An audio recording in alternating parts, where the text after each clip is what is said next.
Hey everybody, it's Tamika. I'm coming back. I have a couple people who asked a couple questions about how I did this album for Janice's 52 questions, and she's over at paulsdreamandjoy.blogspot.com, and this is one of the questions that I'll answer on this part. She wants to know how to make this pouch and this little flap insert, so I am going to show you how to do that.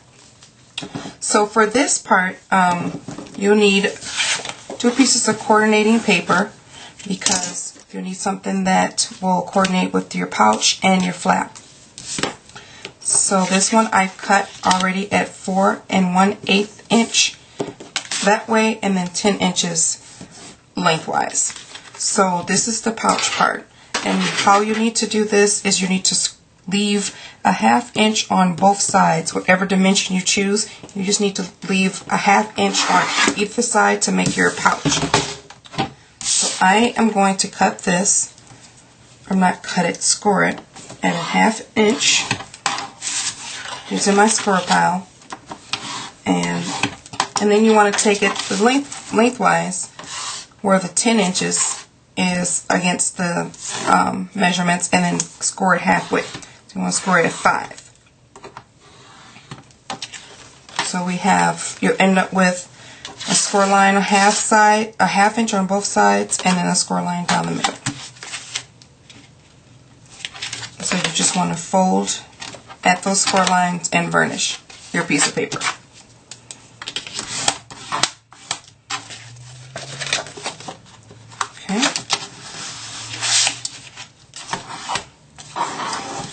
And you want to take your time to do this when you do your pouch. I'm just doing this now for the video, but you want to take your time because these creases matter at the end. Okay, so now that you've scored all of those, you want to take your scissors or your trimmers or your can't think of the word right now, the X-Acto knife, and cut this here like so. So you'll have this flange set apart, and then you want to flip it over and cut the other side. And now you want to cut one of the halves off. Sometimes I just pick the half that looks the worst, but I am just going to cut from here all the way and meet the mark at the top. So that side's cut loose, and then this side is cut loose. Again, you want to make sure that you match this up correctly or it won't fold evenly. So, like so. I did that with the paper trimmers. They would just fold automatically. I want to make sure that folds right. Okay. Then you want to take your snail, or whatever adhesive you chose, and run it down the sides like that. Flip it over. Flip the bottom half forward and close your flaps. That's the pouch part. Now what I do is I take my my circle punch, and I insert it inside the pouch halfway. Now sometimes there's marks on your circle punch. Show you where the halfway line is. You line that up. You can eyeball it or you can measure, whatever works for you. And then you just punch your hole. So now you have your pouch, which is this first part here, and then you just make a tag to go inside. So now we're going to make the flap, and I have the coordinating piece of cardstock that's 4 1/4 by 5. So you want to again take this sheet of cardstock and score it down the middle, because that's what's going to go on top of the pouch. So since it's at 5, we want to score it at 2 1/2. Fold it over and varnish it.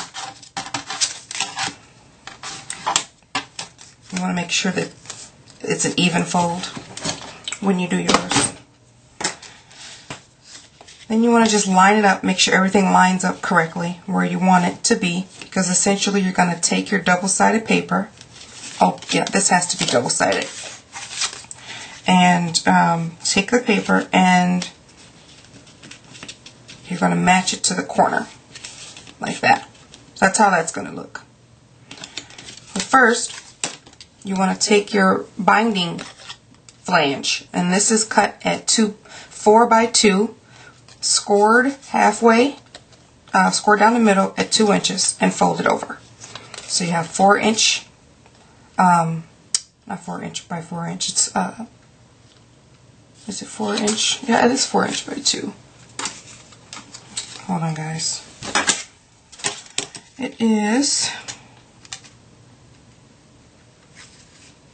2 by 2. Sorry, it's 2 by 2, scored at 1, and then fold it over.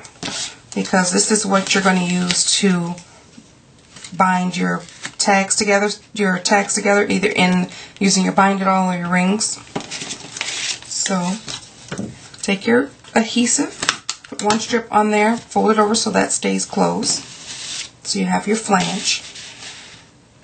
Now you're ready to add this piece of paper to your card pouch, your cardstock pouch. So that's going to go right on top of there like that. And then you take your flange and you put it so that it hides it underneath that fold, because you don't want to see this. So sometimes you may have to cut it a little bit, but you want to leave it enough out so that you have room for it to bind. So like that's good enough for me. I'm just going to put a little adhesive on this side, and then I'm going to place it on the edge so that it stays. Make sure that matches up. Okay, the next thing you want to do is you want to add some, you can either add some adhesive here or you can use glue dots depending on how you want this corner to fold over. So if you want to leave it a little poofy, I would add glue dots or just adhesive at the end. But for the purposes, I'm just going to use my snail and then fold it over. I'm going to puff this out a little bit so you don't see that fold, that crease. Okay, so there you have your pouch. It's opening like that. So that is the same thing that I did with this one. Now I added a file folder and some other embellishments, but the base is the same. This is the pouch, and then it folds over like so. And what I did here was just tie, cut 2 eyelets on the end, and then I glued a button, hot glued a button here, put some string through in order for that to stay. You can leave it open if you like, but my embellishments inside were too fat for this to close.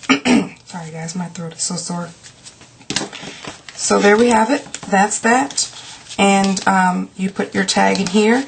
You can also insert, you can also close these ends here and here.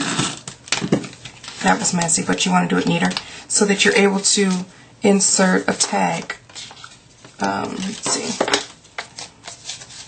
Insert a tag like that in there. So you'll have a tag that can pull out here and a tag that can pull out there.